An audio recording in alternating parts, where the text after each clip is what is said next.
The 1729 ritual that blinded 17 men in minutes, and the colony swore to hide it. In the autumn of 1729, deep in the mountains of colonial Virginia, 17 men lost their sight in a single night. They were overseers, they were brutal, they were feared. And by morning, every single one of them was screaming in the darkness, their eyes destroyed by something they never saw coming. The colonial authorities investigated for months.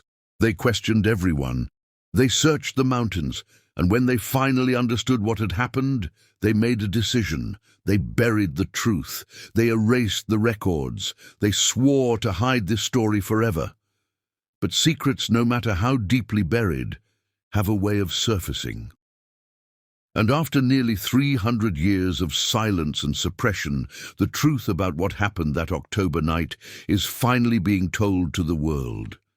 This is the story of a ritual born not from superstition, but from desperation. A ritual designed by a man who had lost everything and had nothing left but his knowledge and his patience.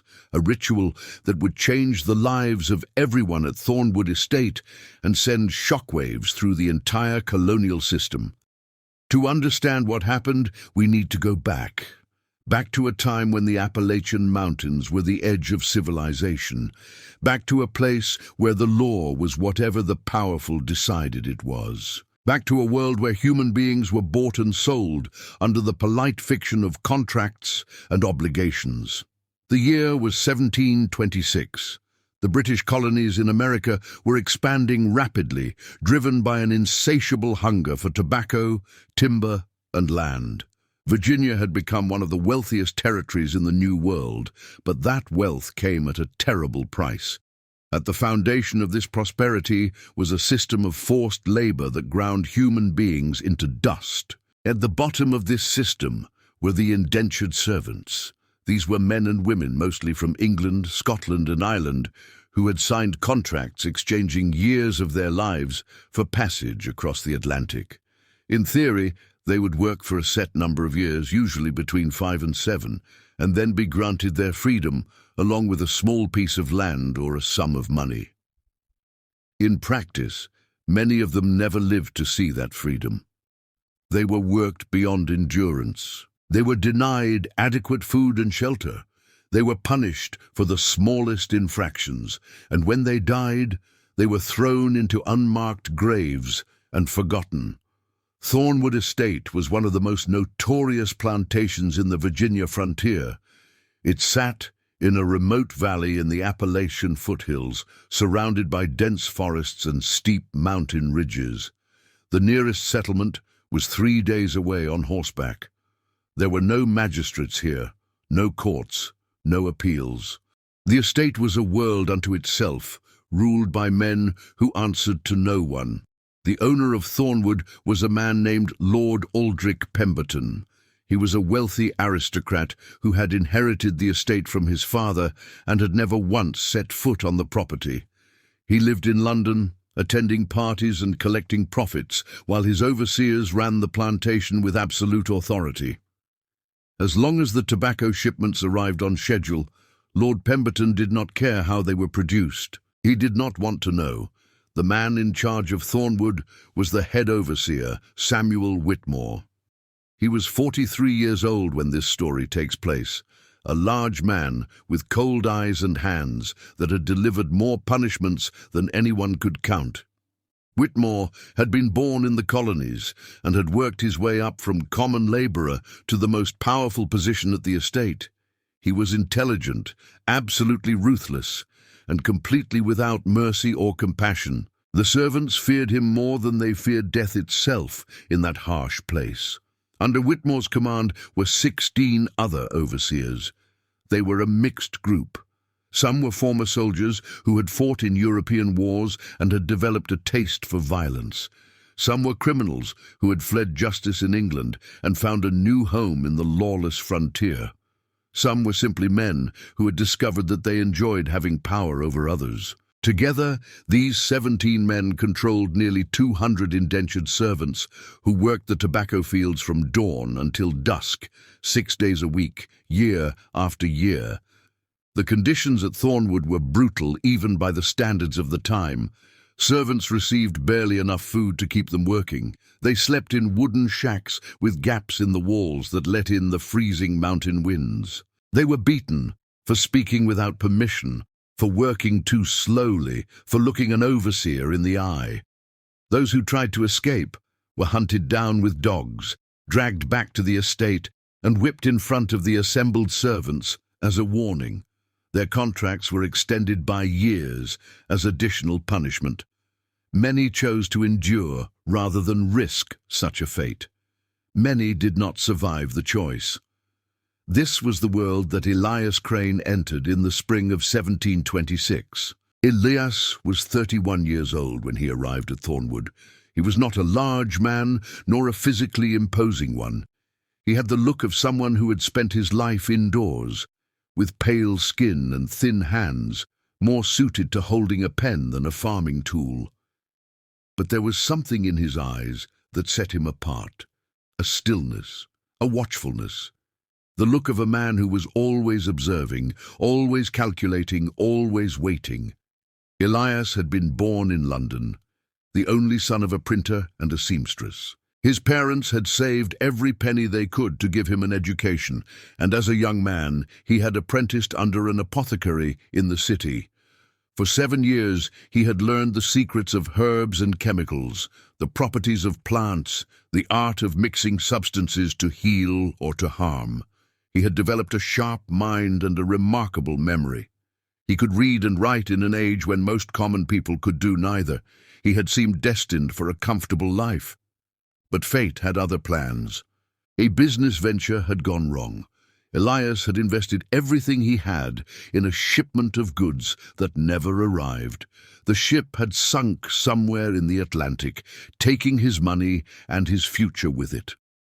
Suddenly, he found himself drowning in debt, facing the very real prospect of spending the rest of his life in a debtor's prison. In desperation, he made the choice that thousands of others in his situation had made. He signed an indenture contract. 7 years of labor in the colonies in exchange for passage across the ocean and the promise of freedom at the end. It was not much of a choice, but it was the only one he had. He was not alone on the journey. Traveling with him was his wife, Mary. She was 26 years old, born in Dublin, with red hair and green eyes, and a spirit that refused to be broken no matter what life threw at her. Mary had signed her own contract to stay with her husband. They had been married for 4 years. They had dreamed of having children someday, of building a home, of growing old together. Now those dreams would have to wait 7 years. That was the price of their mistake. 7 years of servitude, and then they would be free. When they arrived at Thornwood, they were separated immediately. Men and women were housed in different quarters on opposite sides of the estate. They were allowed to see each other only on Sundays for a few hours under the watchful eyes of the overseers. This was standard practice. The overseers knew that emotional bonds made servants harder to control. A man with nothing to lose might cause trouble. A man with a wife to protect would think twice. Elias adapted to plantation life with a discipline that surprised even himself. He worked the fields without complaint. He followed every order. He kept his head down and his mouth shut. He never argued, never resisted, never gave the overseers any excuse to single him out. On the surface, he appeared to be the perfect servant, broken, obedient, invisible. But beneath that surface, Elias was anything but broken. Every day, as he worked the tobacco fields, his eyes were scanning the landscape.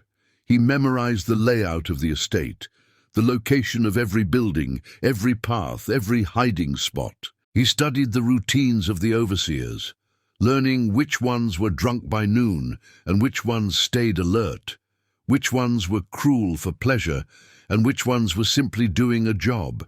He listened to the conversations of the other servants, learning who could be trusted and who would sell their own family for an extra portion of bread.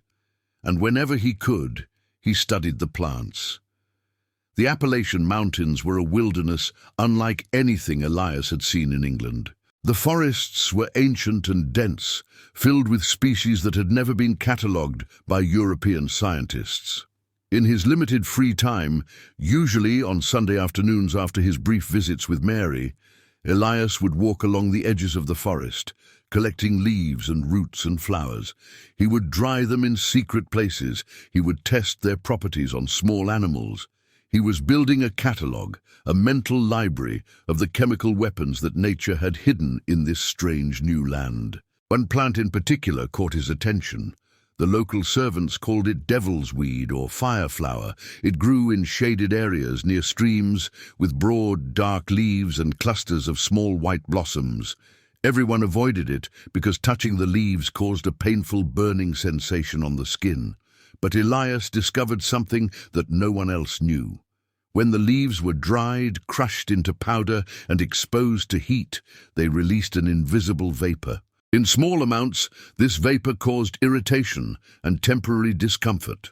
In large amounts, carefully concentrated, it could cause permanent damage to the eyes and respiratory system. Elias catalogued this knowledge and filed it away. He had no intention of using it. He was simply doing what he had always done, observing, learning, preparing for possibilities that might never come. He was a man of science, not violence. He believed in patience and planning, not revenge. 3 years passed. Elias endured. He counted the days until his contract would end. He lived for Sundays, for those precious hours when he could sit with Mary and talk about the future. They would find a piece of land somewhere far from Thornwood, somewhere the overseers could never reach them. They would build a small house with their own hands. They would plant a garden. They would finally have the children they had always wanted. 4 more years. That was all they had to survive. 4 more years, and they would be free. But freedom in places like Thornwood was never guaranteed. It was a Sunday afternoon in September of 1729 when everything changed. Elias was walking with Mary along a dirt path at the edge of the tobacco fields. The air was warm, and the leaves were just beginning to turn gold and red on the distant mountains. They were talking quietly about their plans, about the future they still believed was possible. They did not notice Thomas Garrett approaching until it was too late. Garrett was one of the younger overseers, 28 years old, with the kind of good looks that masked something rotten underneath. He had a reputation among the female servants, a reputation that everyone knew about, but no one dared to speak of openly. Several women had tried to complain about his behavior. Their complaints had been ignored. The overseers protected their own. Garrett had been watching Mary for months. He liked the fire in her eyes, the way she refused to lower her gaze even when she should have. He had been waiting for an opportunity. That Sunday he had been drinking since morning, and the alcohol had dissolved whatever thin restraint he normally maintained. He called out to Mary, demanding that she come to him. Mary did not respond. She kept walking with her husband, pretending she had not heard. Garrett called again, louder this time, his voice carrying an edge of threat. Mary turned her head slightly, just for a moment. In that brief glance, Garrett saw something that enraged him beyond reason. He saw contempt, he saw defiance, he saw a servant who did not know her place. He closed the distance between them in seconds. He grabbed Mary by the arm and began dragging her toward the overseer quarters. Elias stepped forward, his voice calm and measured, asking Garrett to release his wife. Garrett responded with a backhand strike that sent Elias sprawling to the ground. What happened next was witnessed by several servants who were working nearby. None of them ever spoke of it publicly. The official report, written by Whitmore himself, stated that Mary had attacked Garrett, that she had tried to claw at his face, that she had behaved like a wild animal and had to be restrained. The report stated that she had sustained injuries during the restraint and had died as a result of her own violent resistance. The report was a lie. Everyone knew it was a lie. But the truth did not matter at Thornwood. The only thing that mattered was power, and the servants had none. Mary was buried the next morning in the common grave behind the eastern fields, a pit where servants who died without family or resources were disposed of like refuse. Elias was not allowed to be present. He was not allowed to say goodbye. He was simply informed that his wife was dead and that he should return to work immediately. For 3 days, Elias did not speak. He did not eat. He worked the fields in complete silence, his movements mechanical, his face blank. The other servants whispered that he had lost his mind. The overseers laughed and said that he had finally learned his place. They could not have been more wrong. On the 4th day, Elias began to plan the ritual. Check if you are already subscribed to this channel. If you are watching a story like this, you understand that some truths are too important to be forgotten. Subscribe now, because this is just the beginning. The darkest part of this story is still ahead. The word ritual might seem strange in this context. Elias Crane was a man of science, not superstition. He did not believe in magic or curses or supernatural forces. But what he planned had all the elements of an ancient rite of vengeance: careful preparation, precise timing, symbolic significance, and a single moment of irreversible transformation. In the weeks following Mary's death, Elias continued to work the fields like any other servant. He gave no outward sign of what was happening inside him. He did not weep. He did not rage. He did not make threats or promises of revenge. He simply worked and watched and waited, the same way he had always done. But now his watching had a purpose. He began collecting the fireflower leaves in small quantities, hiding them inside his clothing during the workday, and transferring them to a hole he had dug beneath the floorboards of his sleeping shack. He worked slowly and carefully, never taking enough at one time to draw attention. Over the course of several weeks, he accumulated enough dried leaves to fill a leather pouch the size of 2 fists. While he collected the raw material, he also refined his technique. He experimented with different methods of drying and crushing the leaves. He tested small amounts on rats and other small animals he caught near the grain stores. He learned exactly how much heat was needed to release the vapor, exactly how concentrated it needed to be to cause permanent damage. He was not guessing, he was not hoping, he was engineering. At the same time, he was studying the routines of the estate more closely than ever before.